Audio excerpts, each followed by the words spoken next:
Hey guys, this is Comic Uno, and today I'm doing a review for Venom Inc. Alpha. And before I start talking about this issue, just want to give you guys a couple updates. Of course, I have Comic Uno episode, and that show where I review all the comics I read this week in one show. In the description below, there are the exclusive comics, and the episode will be posted there by tomorrow. But let's start talking about Venom Inc. Alpha. So, cover is pretty interesting. We get to see all the spider/venom related characters in Venom's mouth, so interesting. Pretty cool. I kind of wish there was a little bit more detail with the people over there, but very cool when you zoom out and you see the white and the black is pretty awesome.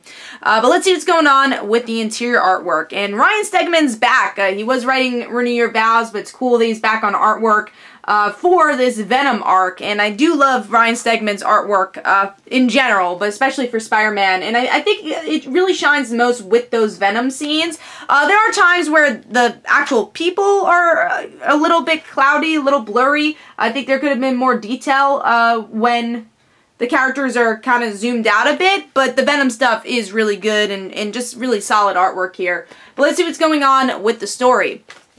So the issue opens up in a really interesting place where Andy, Mania, a character we haven't seen in a long time since Cullen Bunn's Venom, returns, and she's talking to Flash, and she gets attacked, and her Venom is taken away from her, and she's in the hospital. So obviously Flash is like, I need to figure out what's going on. I kind of want my Venom back. So obviously we have Eddie Brock. If you've been reading the Venom title, he's, you know, what he's been doing, you see what he's been up to, and it's Flash talking to Peter saying, hey, can you talk to Spider-Man? I need his help. I want my Venom back. And by the end, he does get to meet up with Eddie Brock and somewhat get his Venom back and becomes Anti-Venom, and I'll show you that. So that was pretty interesting. We'll see where that ends up going. We'll see if Eddie really has his Venom under control, because he only has half of it left, so is it a good amount of power for him? And then you get to see a bit of the villains, who is Maniac and his club. So we don't really know their motives yet, we just know that they're taking Venoms away, and that's all we know about their storyline. But I thought this was a pretty solid opening. I will say the best parts of this issue, honestly, was the Flash Thompson stuff. I really enjoyed every single time he was on panel. I liked his interactions with Peter. I liked how he got the card in Liz Allen's office to get his Venom back and kind of get part of that plan. Love seeing Maniac. So I liked all the things that were kind of embraced from Cullen Bunn's Venom.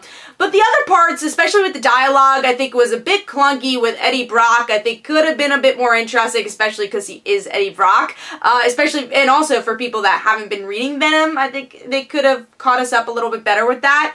And then Peter's stuff with Flash was really good, but then separately, it just kind of felt like they were filling up time until they're getting to the Flash moments. But overall, I did like the issue because most of it was Flash, and I'm really excited to see where this ends up going, and hopefully the villains get fleshed out a little bit more, but it was a pretty good setup for me. So Venom Inc. Alpha gets 3.5 stars. Hopefully you guys enjoyed. This is Comic Uno. Don't forget to follow me on Twitter. Don't forget to like my Facebook page. Also in the description below, there are links for my comic book, Like Father, Like Daughter, and don't forget to like the Facebook page of Like Father, Like Daughter, and I'll see you guys later.